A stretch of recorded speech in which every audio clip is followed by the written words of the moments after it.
The Minecraft 1.19 snapshots are currently rolling out, so I imagine you want to know how to use the new blocks in the update, which is why I'm currently doing a series of videos that aim to teach you how to use the new blocks and items in builds in the new update. In this video, we're going through the cherry wood and all its related blocks here. It's your basic wood set, but we've also got the leaves that go with it, and I've included the pink petals here because they're related and they fit the same color palette here. So we got the regular variant of the wood, stripped variant, the planks, stairs, slabs, sign, and of course, because it's a new update, we've got the lovely hanging sign here. All things we'll be going through in more detail, and I'll be giving you a lot of tips on how to use these blocks in specific ways, and different aesthetics and build palettes and stuff that they can fit into. This is a kind of color spectrum here. It's a very, very light pink. They do fit with basically anything in the pink spectrum here. I'll quickly just go through some blocks that go really well with it in terms of color. Crimson planks and the crimson stem goes very nicely. They go very well together. We have the mangrove wood and logs here. Yeah, they complement each other. The same with the light purple of the purple block. Less so, but they still go quite well together. Granite and bricks. We just got some generic pink blocks that go well with pink stuff because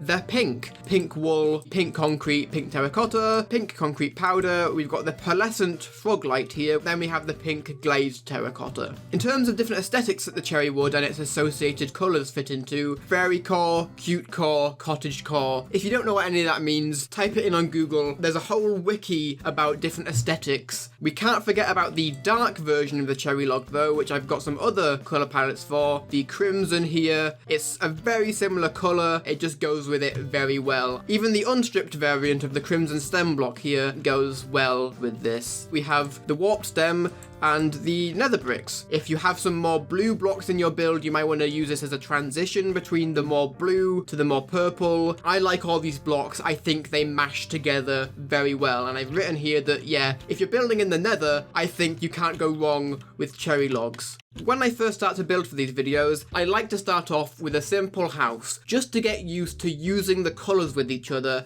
and seeing how they actually look next to each other in the context of an actual build. It's something that you might make if you're in a cherry grove biome. If you want to base here, you might build something like this or something with a colour palette similar to this. I can imagine this kind of colour palette maybe working for a magical witch's tower. Again, if you're going for that cutesy princess vibe, you can maybe have a witch's tower or some kind of mage tower in this biome. I think this would be a very good colour palette and general style for this. And for the flooring here, we have the mangrove planks. The red, purple, pink, really, really good combination. I really do love this. And a cool technique for the windows is we've used the trapdoors here, which I think work very well for the windows with that kind of crisscross pattern.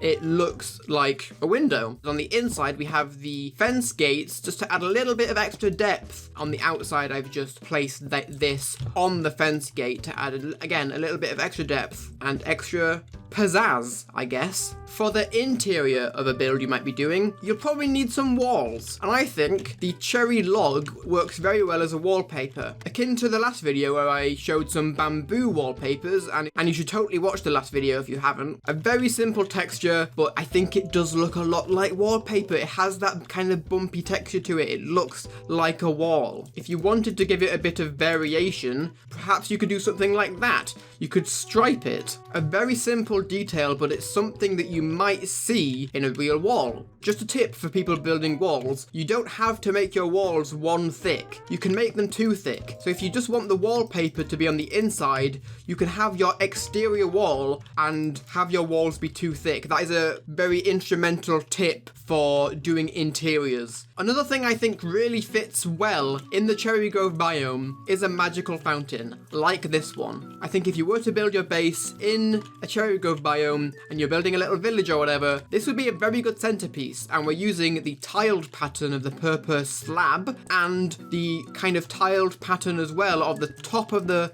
purple pillar to create the aesthetic here. As I said, I think this would make a good centerpiece for your base or your garden, or if you're making a village. You know, you can mess around with different blocks and putting different things in different places. I do quite like this Believe it or not, those are actually my only builds in this video that utilize the cherry wood in a major way. Well, except for the finale of this video, which you're gonna wanna wait around to the end for. Next, we're moving on to see how you can use the cherry leaves. And I think I've come up with some really good ideas for these. So first up, we have a variety of potted variants and other kinds of plants that you can make with the cherry leaves. We've got the classic composter pot and the cauldron pot. Very simple, just 2 blocks on top of the base. But again, very effective if you're building with that colour palette. They're just nice. Getting a tad bit more complex, you've got the flowering azalea at the bottom, which creates another kind of plant. I think the pink and purple flowers on the flowering azalea block blend very well with the leaves. Similar green colours, similar pink colours. Here we have a use of the new decorated pot, which will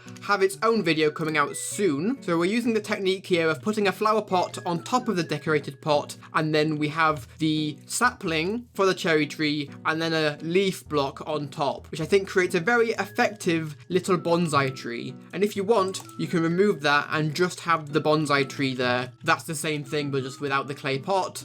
And then this is another way of doing it where you can use the dead bush to act as the stem of the bonsai tree. There's multiple ways of making these little bonsai trees. I think these two are my personal favourites though. We have some colour palettes for the cherry leaves, blocks that go well with it, flowering azalea leaves, the regular azalea leaves, the pink glazed terracotta block here which has a cherry leaf on it, and the regular pink wool. All of these blocks go very well together, I think. Here's an example of how the cherry leaves can mix with the azalea leaves. We've got the flowering variant and the regular variant there, and I think they just mix very well, just like in our next build here. Here's an example of a bigger bonsai tree that you could make. To accomplish this, we're using the crimson fence to act in the same way as the cherry log here, and we've simply just done a similar shape to the actual cherry trees that are in the game, but it's just on a smaller scale, and then simply just surrounding it with leaves in a pleasing looking way. I think these kinds of small trees add a nice bit of easy detail and an easy life to your build. Next, I've created a concept for a cherry fields biome. I love the idea of creating a custom biome yourself by hand, mixing in all the different types of blocks that add to that aesthetic. So just to go through all the blocks, we've got the brain coral fan, the brain coral, we've got moss blocks,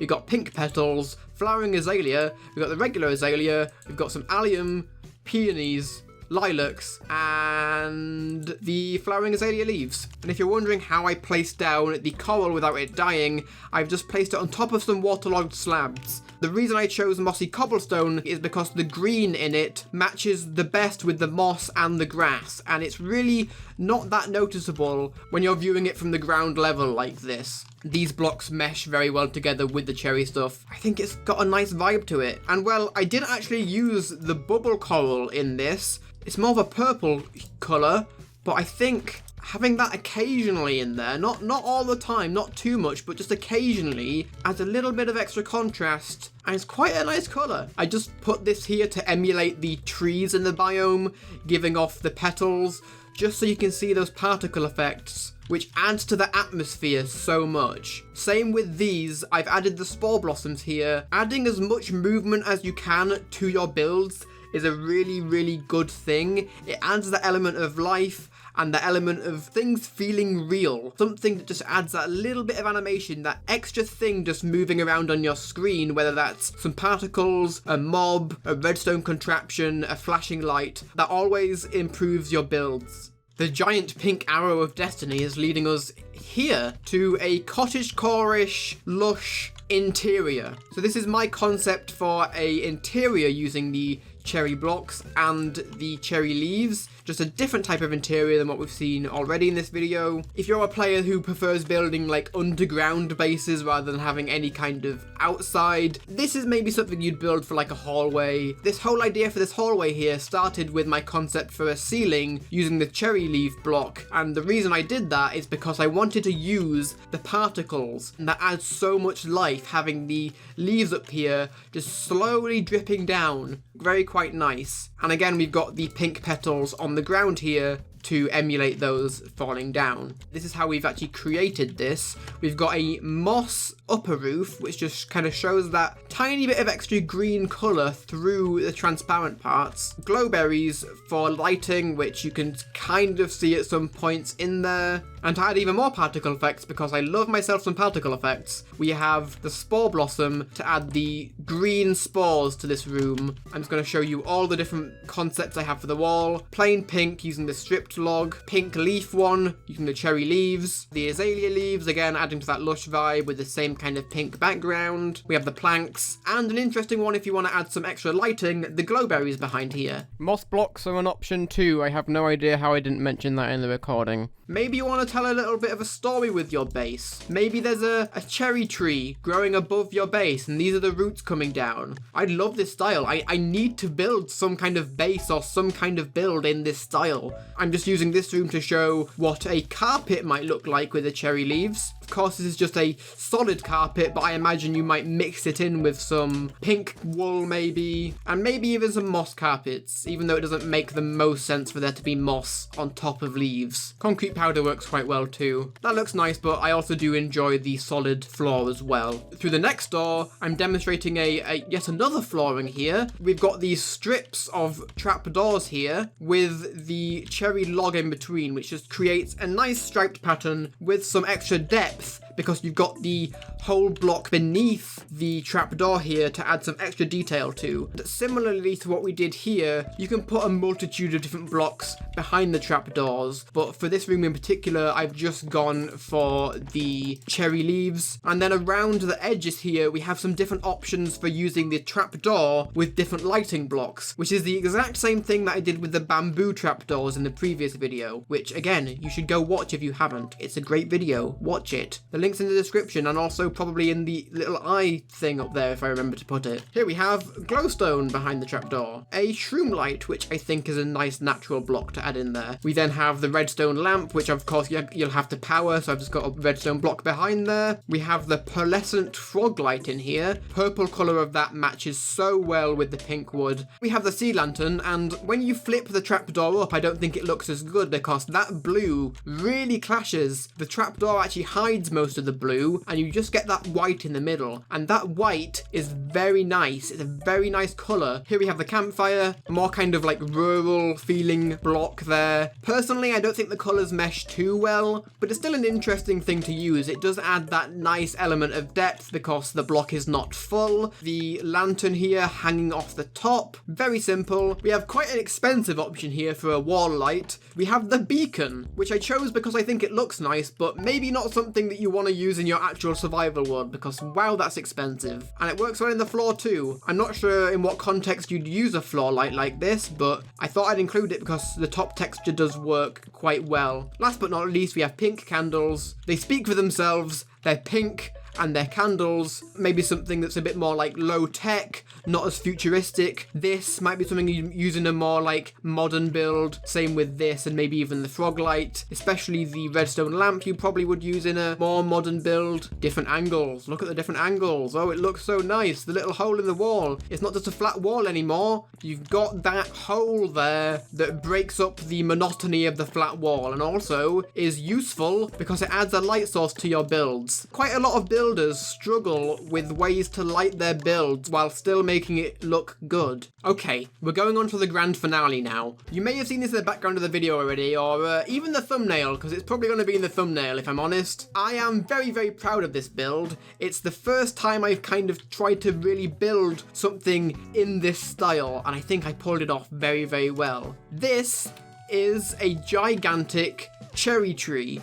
Just taking the concept of the Minecraft cherry tree and inspiration from real life cherry trees from places like Japan to put together a large scale version of a custom cherry tree, which I gotta say, I absolutely love the vibe of. I've tried to bring together every single concept I've talked about in the video so far. We've got the inclusion of the cherry fields biome I came up with here with all the different types of flowers you can put in there. I imagine this might be a really cool centerpiece if you are building a custom biome.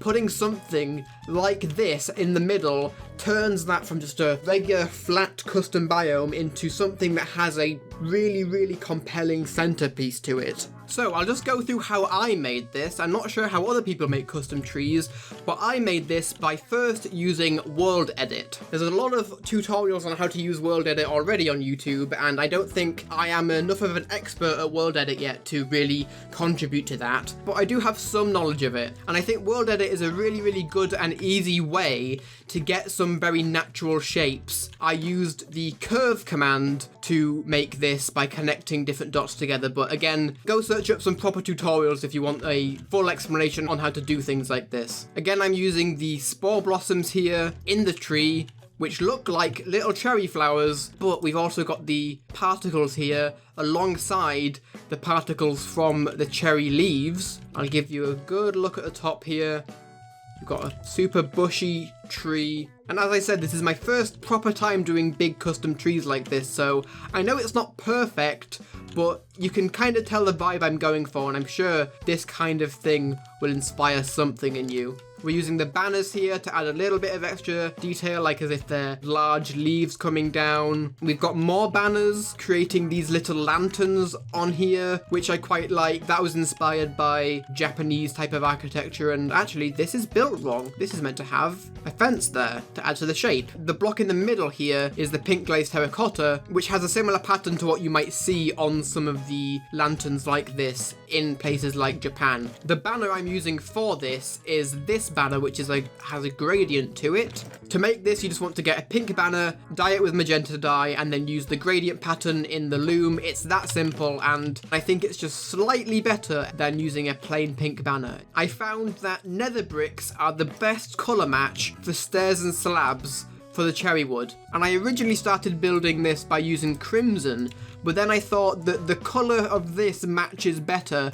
This was very bright in comparison to the cherry wood, so I opted for nether bricks. Technically, it doesn't make much sense to have bricks in a tree, but you gotta work with whatever you can in Minecraft. Sometimes with building, you really have to forget what a block is and just go for what it looks like. To add a little bit of variation to the leaves, so it's not just one giant blob of leaves, I've added some pink carpets just on the top. One big inspiration for this specific tree is the Great Deku Tree from Zelda Breath of the Wild, which in that game, the Deku Tree takes the form of a cherry tree, and I just really like that aesthetic and that area in the game. I'd put some footage up when you get into the actual Korok forest, and then you see the massive looming Great Deku cherry tree there. It's just such a magical moment, and I had to capture that in Minecraft here because wow, it's beautiful. So the kind of process for this was building the main trunk first, then taking a few, about 6 large branches off there, covering them in leaves, putting the smaller branches on top, covering them in leaves, and then just filling in any other gaps with more smaller branches and more leaves, just to give it a big full appearance. And last but not least, I have to show you this at night. I think it looks beautiful